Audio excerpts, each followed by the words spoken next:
if I'm trying to find the domain, there are really only ever 3 things that can go wrong with domain. I can't divide by 0. I can't take the square root of a negative. And the third one we really won't see until 16b, but I can't put 0 or a negative number into a log.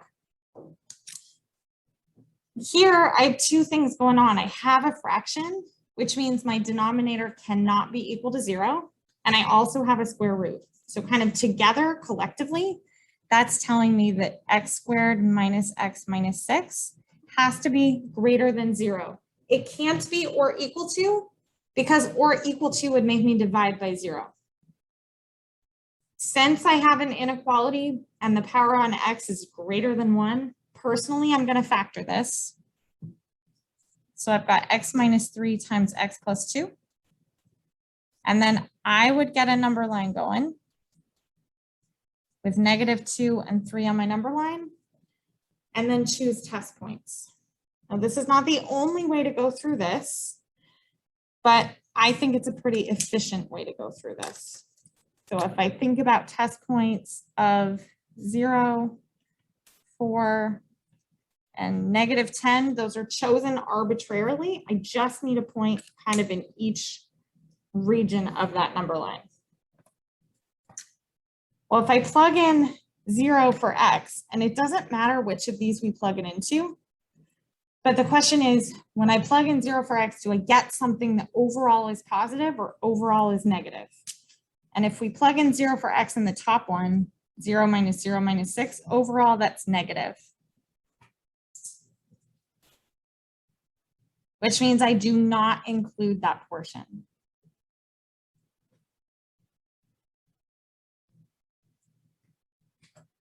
Now I'm looking at a test point of 4. I'd rather plug 4 into the factored form because I don't care what the actual number is. I just care whether it comes out positive or negative. Well, if I plug in 4, 4 minus 1 is positive, and 4 plus 2 is also positive. So that's going to be positive overall, and I would include this part. If I look at x equals -10, -10 minus 3, -10 minus 3 is negative, whatever it is, and -10 plus 2 is also negative, but a negative times a negative makes the overall, this region, positive. Good times. So if I were going to report that out in interval notation, which I didn't explicitly ask for, but it's kind of our norm for calc, I'd go -infinity to -2, not include the 2, take a little hop, and keep going from 3 to positive infinity.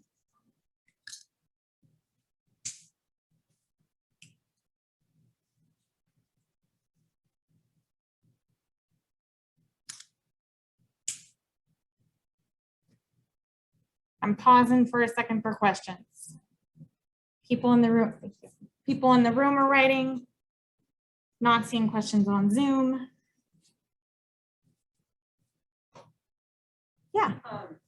You said that this isn't the only way to find, like, to solve the domain. You don't have to show it, but what would be the other ways? Oh, so I've got at least 2 other options.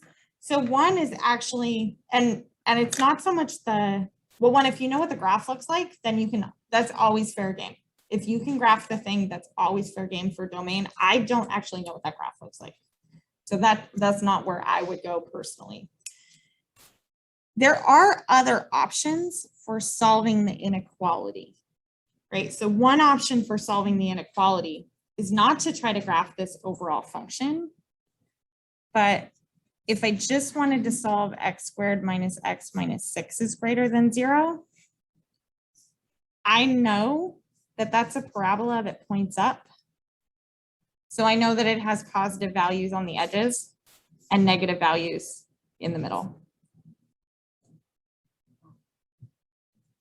So I could really quickly, like that number line, I could just say, I know these are positive and I know that's negative. You could also, instead of organizing your thoughts on the number line, you can organize your thoughts kind of in a chart. So we can think about our factors separately. So I can think about x minus 3 as a factor, x plus 2 as a factor, and then take those test points of -10, 0, and 4, and like actually plug them in and get values. That's another option. But really, this is the one that I was thinking about, that if it's just something simple like a quadratic, if that had been a negative quadratic, then, so if this had been like 6 minus 5x minus x squared greater than 0, well, whatever else is going on, that parabola points down. So if I want the positive part, I would want the middle.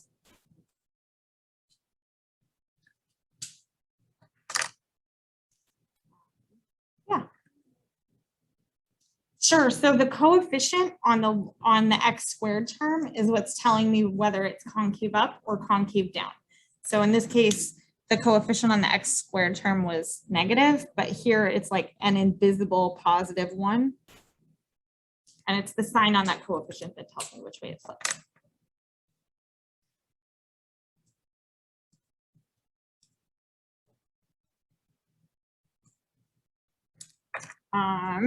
Okay. Should I move on to the next one? So next one on here is really 3 problems for the price of 1. But we're doing some limits, and I think we can do these fairly quickly. If you didn't notice, I don't actually know what happened to my notes the other day, but somehow I thought I had uploaded them and I didn't. So instead, I just wrote new notes about limits. They're probably better than the ones I wrote in class anyway, because they're a little more organized. But I do have like a summary of all the limit stuff in Canvas, if you are looking for that. So here's our first one. Regardless of what the limit problem is, the first thing that we're always looking to do is to plug in the number and see what we get. So if we get a number, then we are done, and we should not waste our time doing algebra. We're on. I'll let you know in a secret. I chose problems where that's not going to happen. But if we plug in 3 right now, 2 times 3 is 6. 6 plus 3 is 9. The square root of 9 is 3. 3 minus 3 is 0. We get 0 over 0, which says go do some algebra.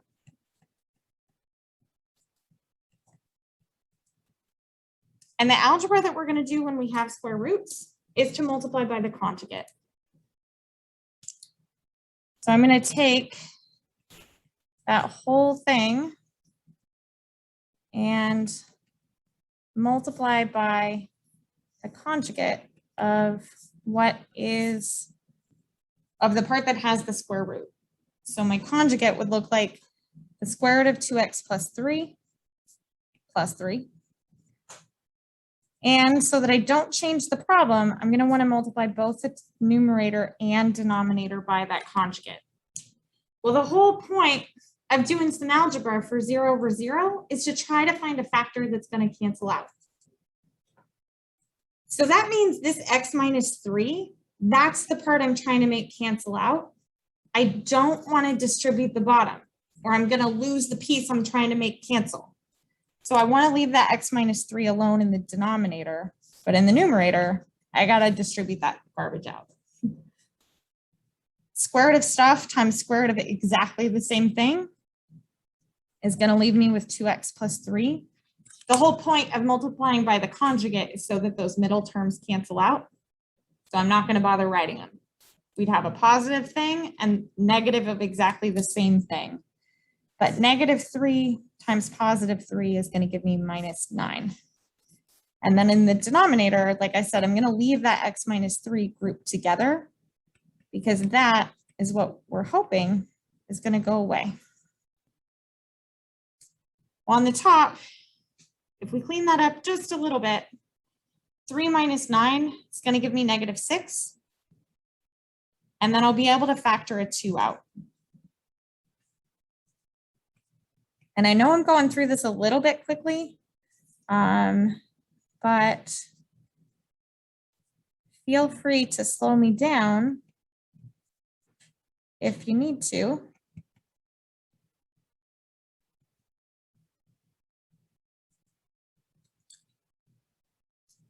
And then that x minus 3 over x minus 3 becomes a 1. And now I can actually evaluate the limit. So that piece that was giving me 0 over 0, now that it's gone, I don't need the limit anymore, and we can just evaluate it at 3. So my numerator is going to be 2, and when we plug in 3 to the bottom, 2 times 3, that's 6, plus 3 is 9, square root of 9 is 3, 3 plus 3 is 6, and I think my final answer is going to be 1/3.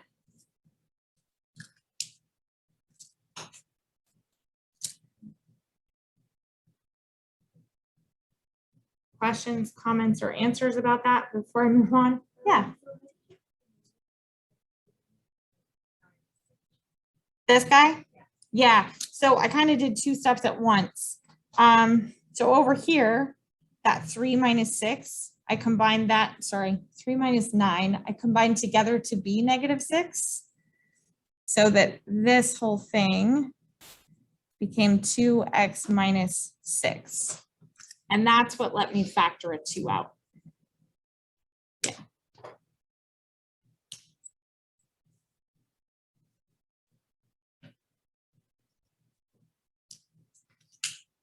So our next limit here, I'm looking at the limit as x approaches 1 at 2 over x plus 3 minus 1/2, and then whole thing over 1 minus x.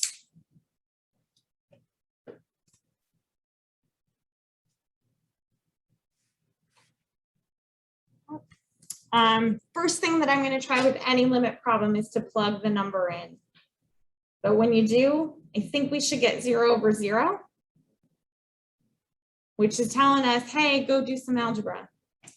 And the algebra we're going to do, because we've got fractions on the top, and specifically because we're subtracting fractions, I know I need a common denominator. So I'm going to take this first one and multiply it by 2 over 2. And I'll take this second piece and multiply it by x plus 3 over x plus 3. And that's going to get us to a common denominator on the top.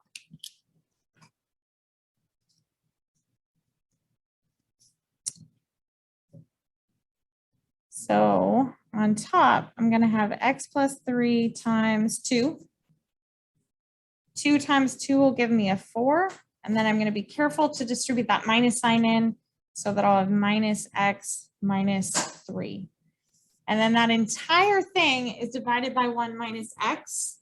But if it's okay with you, instead of writing the whole thing divided by 1 minus x, I'm going to switch that to be multiplying by 1 over 1 minus x. Just keeps things a little more compact. Just like in the previous problem, when we have 0 over 0, the goal is to get a factor to cancel out. So I've almost got it. If I just simplify the top here, 4 minus 3 is going to leave me with 1. So I will have 1 minus x. And in the bottom, we can combine all of that together because it's all just multiplication down there. And now the 1 minus x over 1 minus x gives me a 1. Plugging in the 1 on the bottom, that's 1 plus 3, so that's 4 times 2. I think I've got an 8.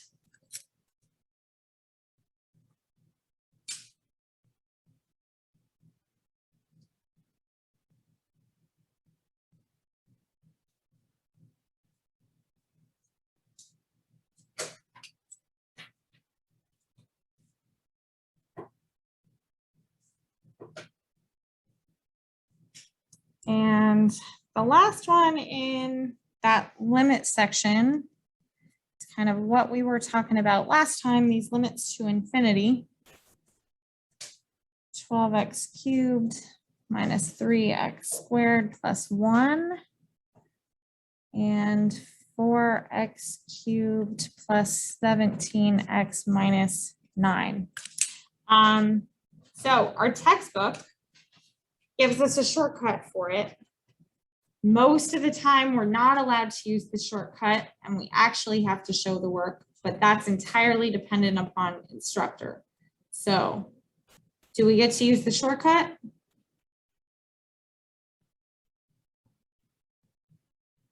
For Babson's class, I'm going to go no. For the other class, anyone know?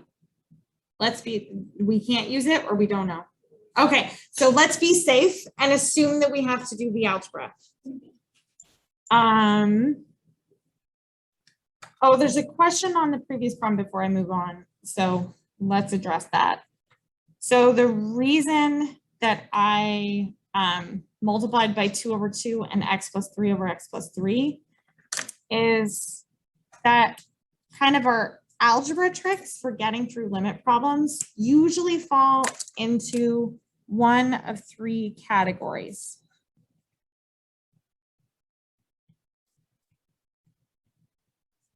If you get 0 over 0, usually you're going to have to factor, get a common denominator,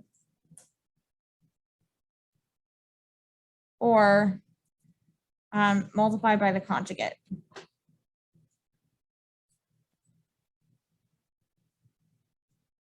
It's usually going to come down to one of those 3 things. In this case, because we were subtracting fractions, I knew that we needed to do the common denominator. In general, if we have square roots, we're probably going to do the conjugate. And it's probably obvious to factor when we have polynomials that factor.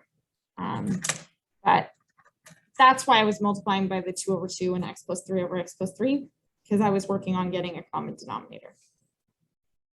Okay. Let's tackle this guy. And let's assume that we have to show the work. Oh, by the way, does anyone know what the answer is just from looking at it? Yeah, it was that I get, were you going to offer up a, just use a shortcut. What do you got for me? Isn't it just because like the highest power is 3 on the top and bottom? It is totally 12 over 4. Now let's show our work to make sure we get the points. I think it's nice to know where we're headed. So I would find that highest power of x in the denominator, which is x cubed. And then once I have found it, I'm going to multiply the numerator by 1 over x cubed and the denominator by 1 over x cubed. By multiplying both the top and the bottom by the same thing, I'm guaranteed that I have not changed the problem. What I do need is to distribute that in. And I'm going to I'll write out an extra step. I was going to distribute it in and also simplify the fractions at the same time, but I'll go ahead and write it without simplifying first. So if I distribute that 1 over x cubed in, I'll have 12x cubed over x cubed minus 3x squared over x cubed plus 1 over x cubed. And then 4x cubed over x cubed, 17x over x cubed, and minus 9 over x cubed. If we simplify all of those x's, like cancel the things out that we can, a bunch of those terms go to 0. In fact, only 2 of them do not go to 0 when we take the limit. But just for completeness, if I'm writing these all out in their simplified form, this becomes 12 minus 3 over x plus 1 over x cubed, 4 plus 17 over x squared minus 9 over x cubed. And now when we take the limit as x approaches infinity, 4 of those terms head towards 0. 3 divided by infinity is headed towards 0. 1 divided by infinity cubed is going to 0. 17 over infinity squared is going to 0. And 9 over x cubed is, or 9 over infinity cubed is also going to 0. 12 over 4 is our final answer. There are 2 ways to show this. Oh, go ahead. Question? Can I simplify which? Oh, yeah, you could call it 3. Sure. By the way, in terms of what's happening on the graph, I didn't specifically ask you for this, but we did just find that the horizontal asymptote is 3. I didn't ask for it on this problem, but that's what we're finding when we take that limit.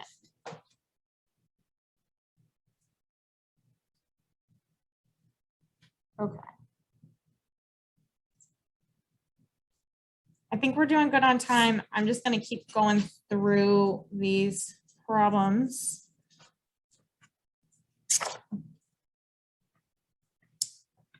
So for our next one here, I have given us a piecewise function that looks like 4x plus 1 when x is between 1 and 3, and 2x squared minus 1 for x greater than or equal to 3. And then the limit that I've asked for is the limit as x approaches 3 from the left. I could have asked for other limits. I could have just asked for the limit as x approaches 3, but I only asked for this specific one. So I'm going to look at this, and without a picture, I know that if I'm just a little bit less than 3, then the function that I should be looking at, or the part of the function I should be looking at, is the 4x plus 1.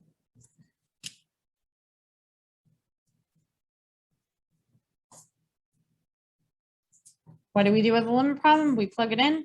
4 times 3 is 12 plus 1, I get 13. The whole reason that we talk about continuity is because mathematicians wanted a really simple thing to be true. Imagine that that is the x-axis. Since this is the x-axis, everywhere up here, the y values are what kind of numbers? It's not a trick question. Positive, totally. So we have positive y values. And everywhere down here, we have negative y values. And actually on the x-axis, that's where y is equal to 0. The whole reason that our definition of continuity exists is because mathematicians wanted it to be true that if I was at some point where the y value is positive and somewhere else where the y value is negative, I can't get between those 2 points without crossing y equals 0. Someone clever was like, oh wait, I can totally do it.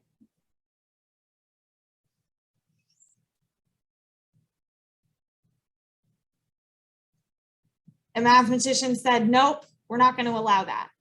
I can't have a jump discontinuity. I can't have a place where the limit from the left and the limit from the right don't match. So someone else, like, I can also beat the system. I can beat the system.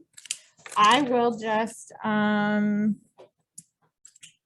something that looks like, well, I'll just punch a hole right there. And mathematicians said, nope, that's still cheating. There is a value, there's an x value for which the function does not exist.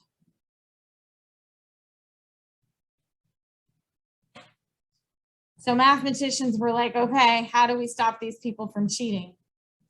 This is how we're going to make rules. And our definition of continuity is going to take care of these two things. So there are three pieces to our definition of continuity. We say that f of x is continuous at x equals a if and only if the following three things are true.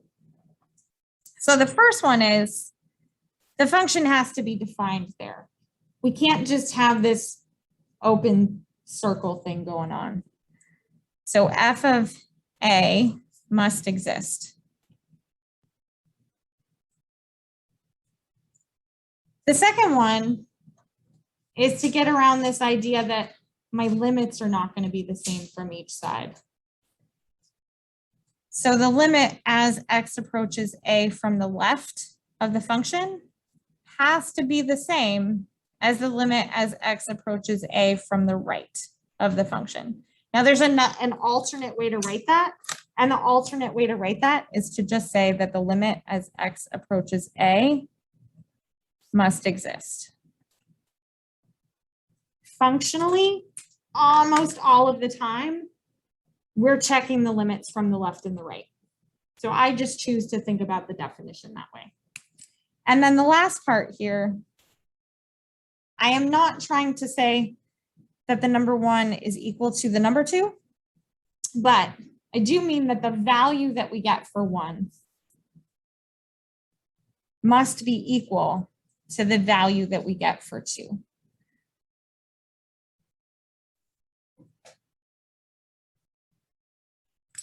Which graphically would look like me trying to get around A, or trying to get around that first one by saying, oh, look, f of a does exist.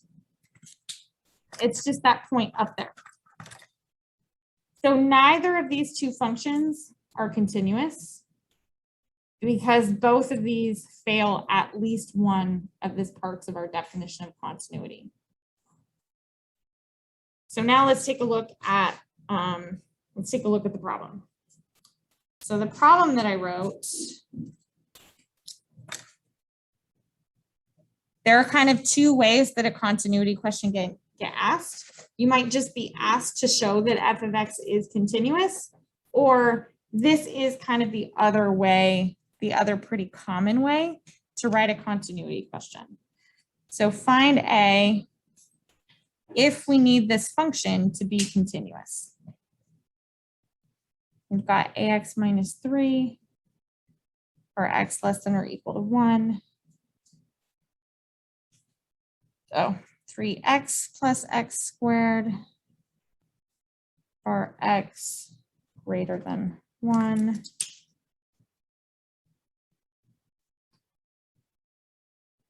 Is continuous for all x.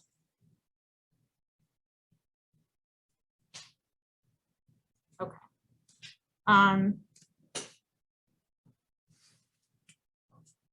No, I wanted to keep my continuity definition on there. There we go. So the place that we're worried about this being continuous at is where the pieces of our piecewise function match up. So in this case, that's going to be at x equals 1. So I'm going to check that these three criteria are met at x equals 1. So the first one is I need the function to be defined. Well, we're good because there is a place where we're allowed to plug in 1. So if I'm checking that first part of our continuity, f of 1 would look like a times 1 minus 3. I don't know what it is, but it'll work. The second part is usually the more useful part. So if I look at our second piece of the continuity, then I'm looking for the limit as x approaches 1 from the left. And on the left-hand side of 1, I need our top part of the function. And I need that to be equal to the limit as x approaches 1 from the right. And the right-hand side of 1 is the bottom part of that function.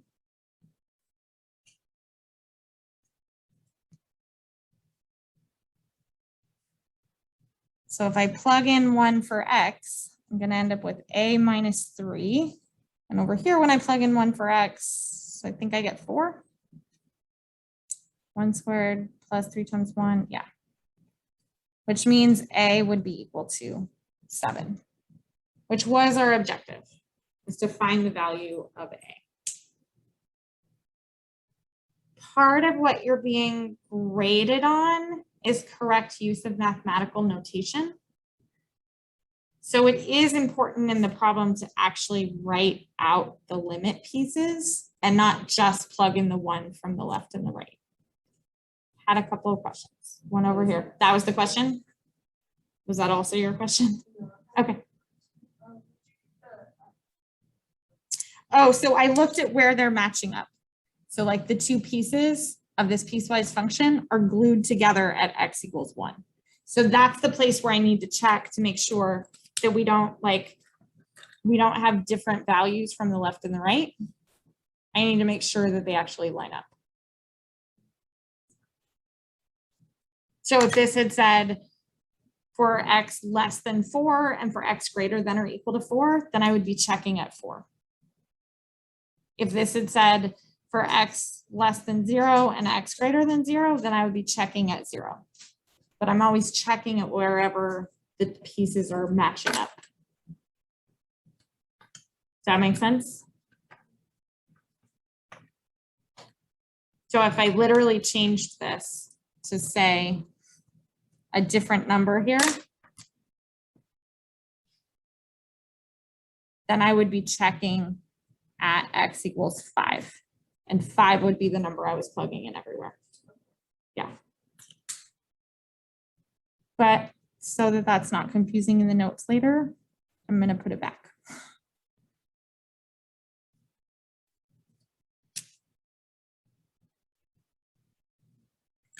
Okay. Which hopefully also answered the question on Zoom, which was the same question. Okay. Should we keep going with more of these problems? I think I'm going to skip 4. I can't remember, originally someone had asked about number 6. Is that right? Oh no, someone asked about 4 also. So, okay, I won't skip 4. We'll do 4. 4 will be quick.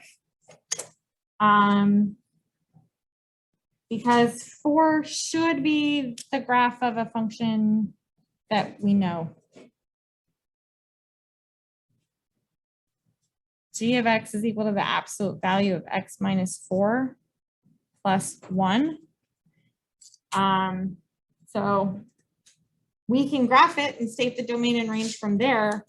I can get the domain just from looking at it because there are only 3 things that go wrong with the domain. I can't divide by 0. I can't take the square root of negative. Can't put a negative or a 0 into a log. I have none of those things going on in this problem. Therefore, my domain is negative infinity to positive infinity. Now, I would sketch it to find the range. I know the absolute value graphs look like these. And I know that this one has been shifted 4 to the right and up 1. So if I come 4 to the right and up 1, then that is at 4, 1. And there's my graph, which means my range should be from 1 to infinity. Yeah. Oh, cool. That was not the one you cared about. Got it. I just can't count. Cool. Oh, the other one I did was problem 4. This is probably not the problem 4 we cared about. That's okay. I did it. It was quick. There's my domain and range. Thank you.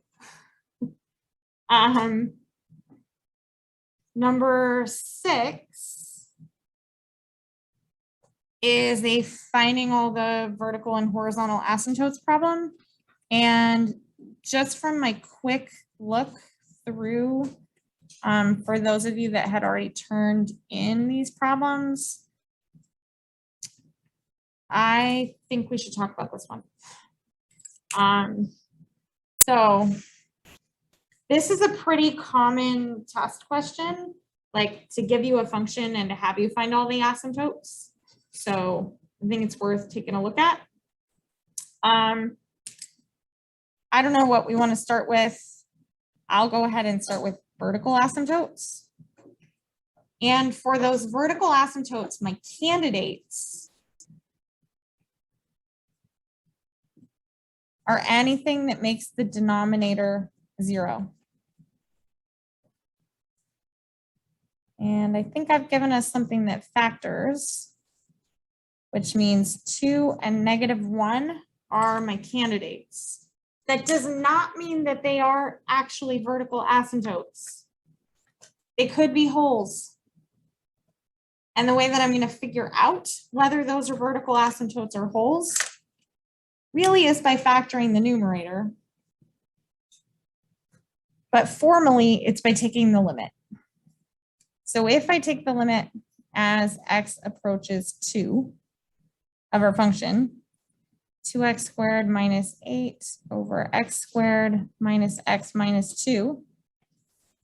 Well, when I plug 2 into the top, 2 squared is 4, 4 times 2, that's 8. So I've got 0 on the top. And when I plug in 2 on the bottom, I also have 0. That did not tell me that that's a vertical asymptote. That told me to go do some algebra.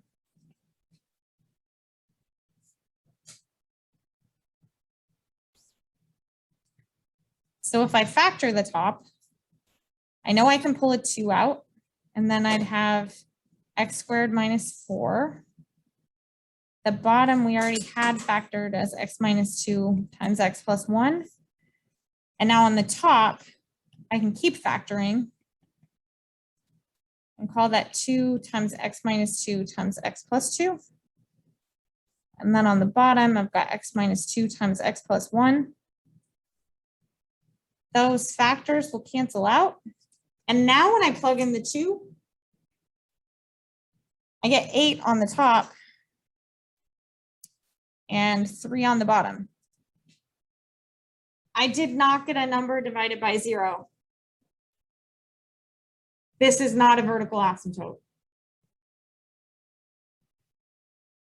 So let's check the other one.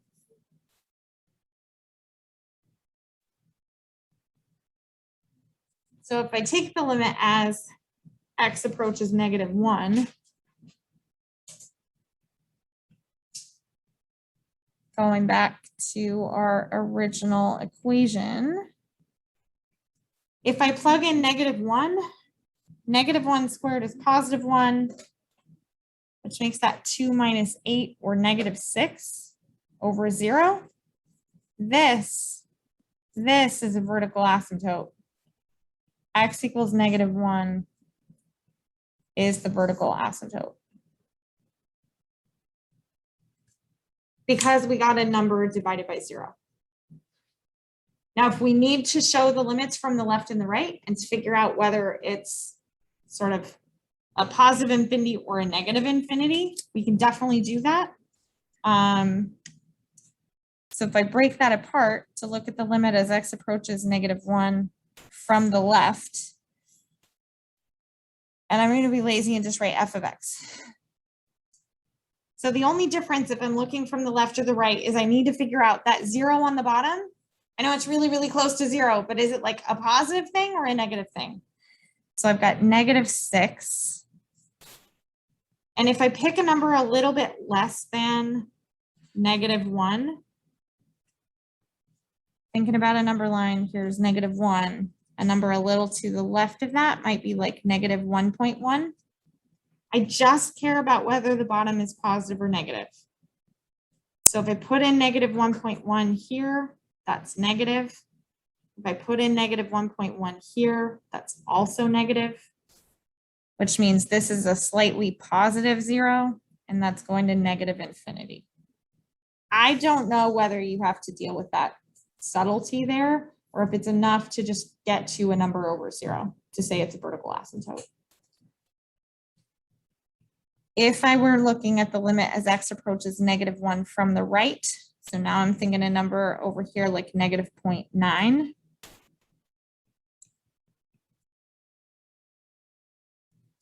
If I plug in -0.9, that's negative, but -0.9 plus 1 is a positive. So I've got a negative times a positive, that's negative, and overall this is going to positive infinity because I have a negative over a negative. We can do this with a picture or without a picture. And there's another question in the chat that I'll get to after this. So if I do this without a picture, the fact that we have been given a distance of 6 means we can jump straight to thinking about the distance formula.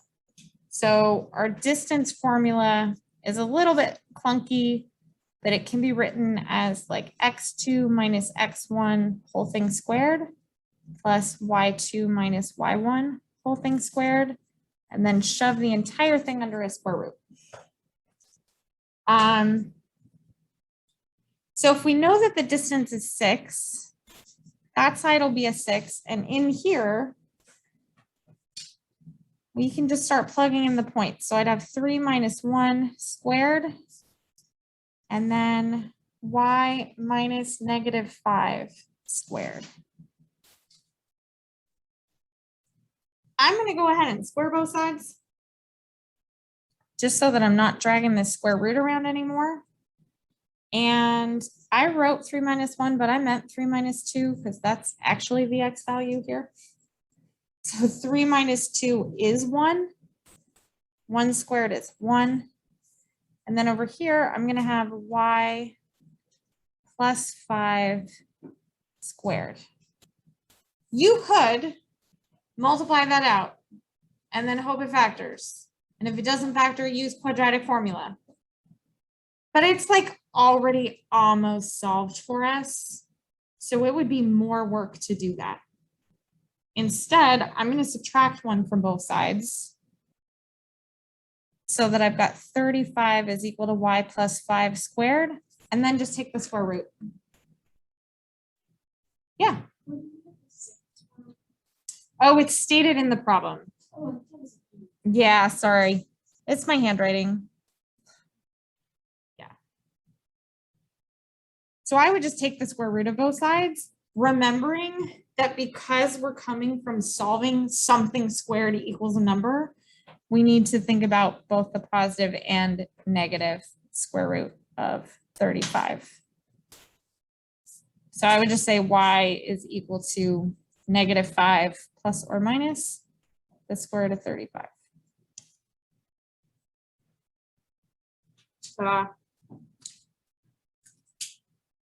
A little gross, but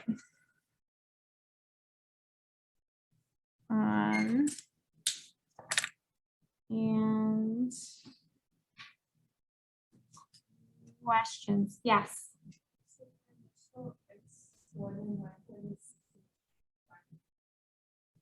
Yeah. If you do them backwards, yep, you should get exactly the same answer in the end. Yep. Okay, so there's a question in the chat that I think is kind of going back to something that we were talking about the other day, which is when we have a function like absolute value of x minus 8 over x minus 8. And what happens when we try to take the limit as x approaches 8? So there's like a really algebra-y way to deal with this problem. And that is to turn our absolute value graph into a piecewise function. We can also just know what the graph of this looks like. Those are really our two options. If X is anything other than 8, this thing is either 1 or -1. So if we want to go the piecewise function route, then I could say that if X is bigger than 8, it actually doesn't matter that we took the absolute value. The thing was already positive. So I don't even need to put the absolute value on there. And if X is greater than 8, then this would just be X minus 8 over X minus 8, which is 1. But if X is less than 8, what the absolute value is doing, so if I pick a number less than 8, like 5, and I plug it in, then on the top, we'd have 5 minus 8, we'd get that -3, but absolute value changes the sign because it had a negative input.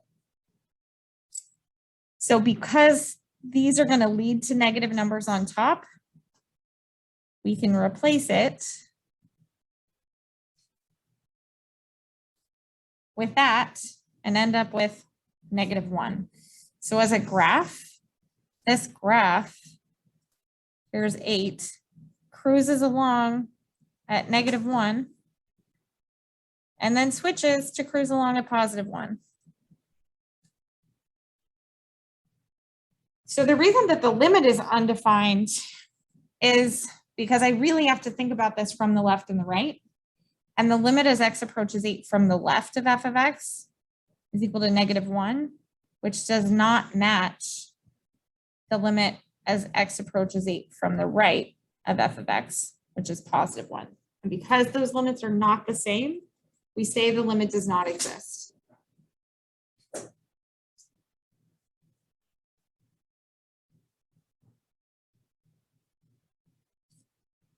So it's about 11:30, and I do want to use our last 20 minutes to at least start talking about the limit definition of the derivative. And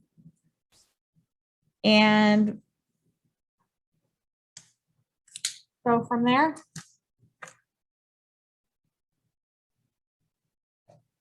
I'm leaving that up there just for a second because people are copying stuff down. Yeah. On number 6, you solved it. You also solved the horizontal. I did not solve for the horizontal asymptote, but we can go back and do that. Should we go back and solve for the horizontal asymptote on 6? We can do that. I think I've even got space at the bottom. So we're finding the horizontal asymptote. That's going to happen by looking at the limit as X approaches infinity. And we can look at it and kind of already know what the answer is because my biggest powers of X match on the top and the bottom. So my answer should be 2/1. But let's actually get there. So we're taking the limit as X approaches infinity of 2x² minus 8 over x² minus x minus 2. So I'm going to find that biggest power of X in the denominator, which was x², and multiply the top and the bottom by 1 over x².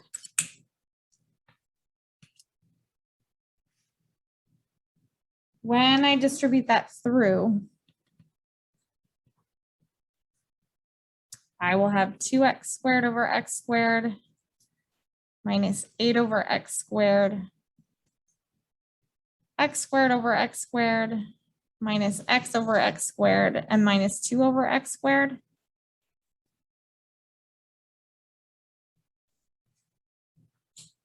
I am not going to write out the step where I cross some x's out. I'm going to go straight to thinking about what happens with the limit.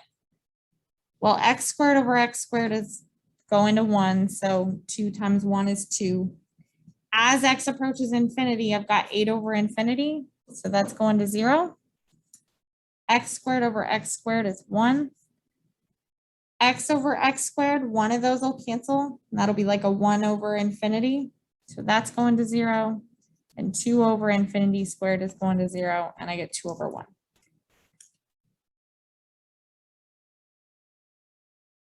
This is f of x equals the square root of x.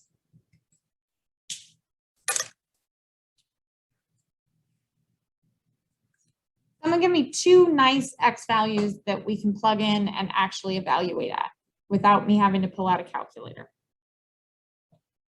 I really don't care what they are. Just, sorry, 9, square root of 9, sure.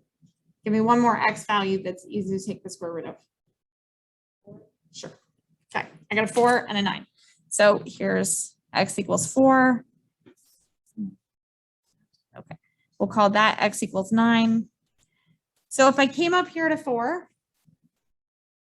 the whole reason we did this was so it would be easy to evaluate. So if I came up here to 4, then I plug the 4 in, square root of 4 is 2. And 9 will come up here. So if I came over here, square root of 9 is 3. So on your paper, just go ahead and find the slope between those 2 points. Like if I were to draw in the line that connected those 2 points, what's the slope?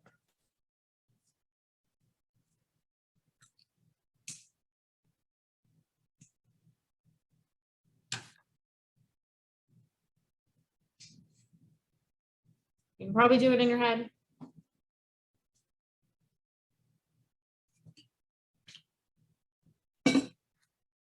What do we get?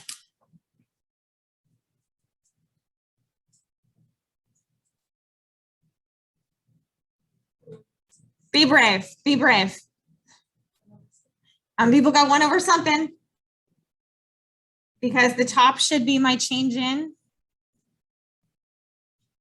I'm thinking of a letter. Yes, change in y. So the top is change in y, right? We could write this as like y2 minus y1. I'm going to write it with this lovely little delta. Delta y I can read as the change in y. And the bottom should be the change in x. So I'm guessing you did, sorry, 3 minus 2. That's like twice I've done that. Okay. 3 minus 2 on the top and 9 minus 4 on the bottom. So I'm looking at 1/5 for a slope. I think, yeah? Okay. So here's the big picture idea for calculus. We know how to find the slope between 2 points. But the calculus trick is to find the slope at a single point. To say, okay, well, that was fun to find the slope between 4 and 9. But what if I actually really just wanted to know the slope exactly at x equals 4? By the way, we give this line a special name, and this thing is our tangent line. And that first one we did, that we call a secant line. And they are actually related to their trig functions, but we are not going there today, or maybe ever.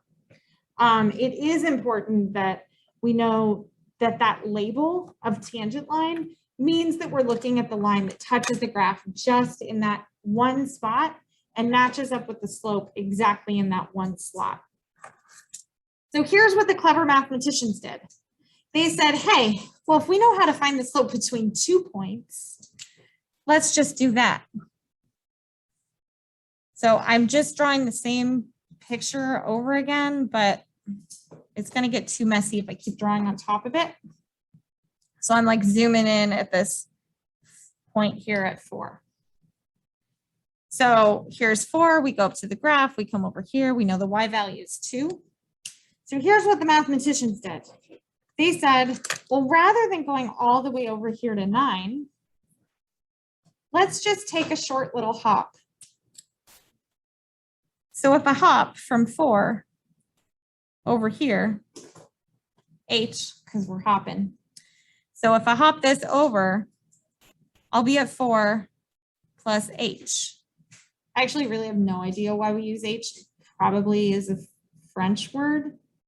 A lot of our mathy symbols, if the letter doesn't seem to match, it's because there's a word in French.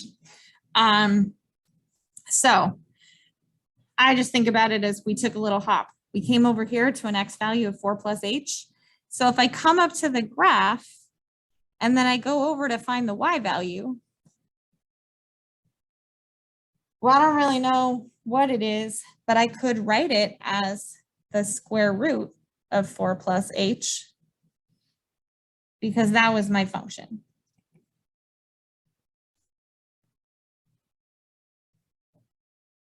Which means that I can find the slope between those 2 points. I'm just going to look for the change in the Y values. It won't be pretty, but I can do it. So the change in the Y values, I'd have a 4 plus H minus 2, and then divided by the change in the X values. So 4 plus H minus 4. Or if we clean that up a little bit, I'd have the square root of 4 plus H minus 2 whole thing over H. Now with our newfound skills and stuff we've been doing in terms of limits, if I want to find the slope exactly at X equals 4, I'm just going to keep moving this point closer and closer and closer to 4. The slope between those 2 points is pretty good, but if I moved it over here, it would be even better. So what we're doing is letting that H value get smaller and smaller and smaller. So our slope, let me just get rid of this so that I've got some space. So our slope at X equals 4, we're going to get from the limit as H approaches 0 of that slope equation we just found.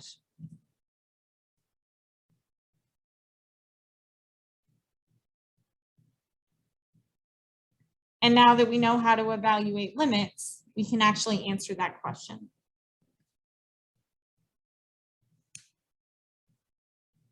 Speaking of questions, there's a question in the chat. The notes are posted. I post them in Canvas under modules.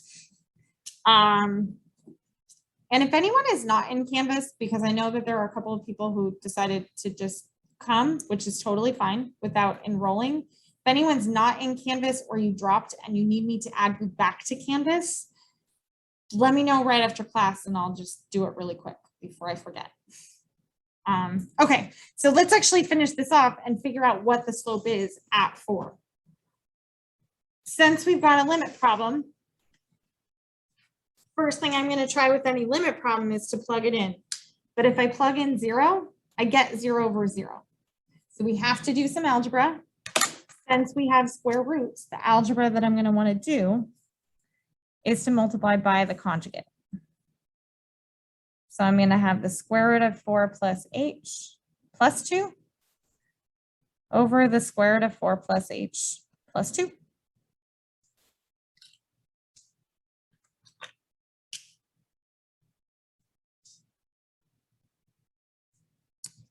Just like when we were doing the limit problems before, when we get 0 over 0, it means secretly there's a factor that will cancel. So I don't want to distribute that H in because I want that H to cancel. So I'm just going to leave my denominator looking like H times the square root of 4 plus H plus 2. In the numerator, the whole reason we multiplied by the conjugate was so the square roots went away and the middle terms canceled out. Well, it looks like I'm in pretty good shape.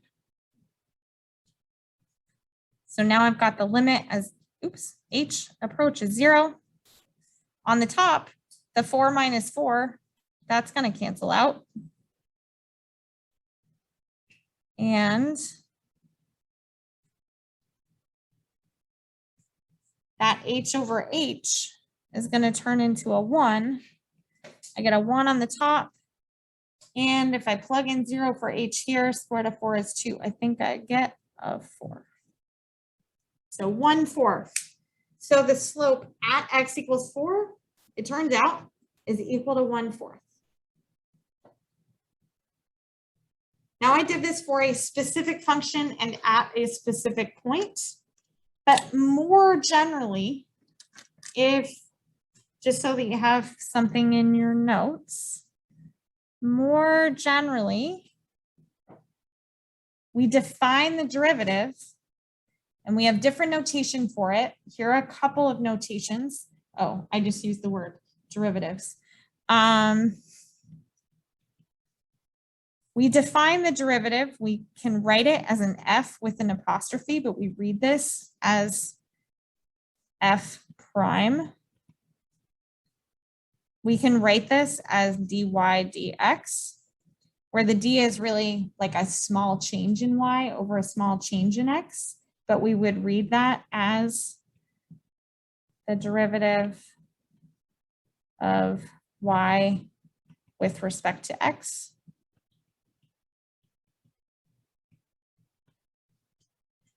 And our limit definition for that derivative looks like the limit as h approaches 0 of f of x plus h minus f of x all over h.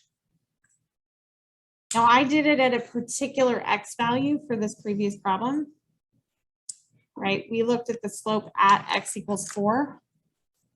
So we plugged 4 in to the function, and we plugged in the 4 plus h into the function over here. But this is our like most generic form. I choose to use h because my handwriting is not fantastic. This is also often written in a form that looks like the limit as delta x approaches 0 of f of x plus delta x minus f of x all over delta x. My problem is that as I'm writing the problem, those x's and delta x's sure start to look real similar. And so I just feel like I make more algebra mistakes when I try to do it with delta x. Our textbook shows both ways. And for sure, you would get full credit from anyone doing it either way. So pick what's going to work better for you.